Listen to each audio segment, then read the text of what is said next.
ថ្ងៃនេះពុកម៉ែបងប្អូនអើយខំប្រុកព្រលឹមដើម្បីដាំបាយទៅរកប៉ាក់គេពុកម៉ែបងប្អូន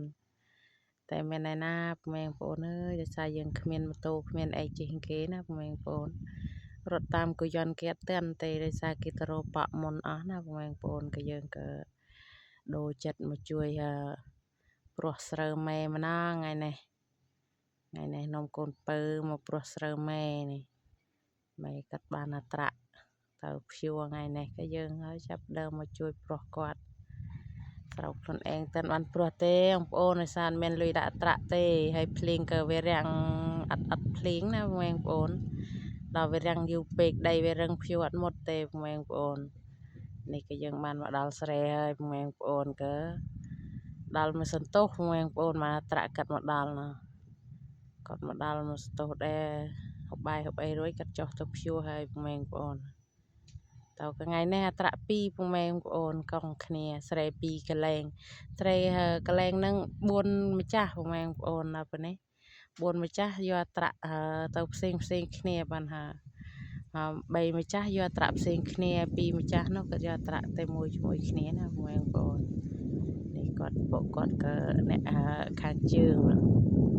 ពូមីងនៅខាងជើងប្អូនខ្ញុំវាជាខាងជើងអត្រាក់គេព្យួរបាំងពីម្សិលបងប្អូនគាត់ក៏បានជះទៅបើយើងអត្រាក់ទៅទៅអត់ទាន់បានជះទេយើងក៏មកជួយជះកាត់បន្តិចណាតម្រាំនឹងអត្រាក់ព្យួរដីបានយើងទៅជះខាងស្រូវខាងស្រែម៉ែខ្ញុំម្ដងបងប្អូនខ្ញុំមកជួយព្រោះមីងសិនដោយសារយើងនៅចាំអត្រាក់ព្យួរតម្រាំបានយើងមកជួយជះកាត់សិនទៅសិតដីកាត់ព្យួរបានហើយបងប្អូននិយាយពីថា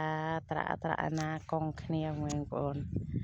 នេះក៏យកមកមួយខាងនោះក៏យកមកមួយយកអ្នកមួយដោយសារយើងតម្លៃខុសគ្នាក៏បានយក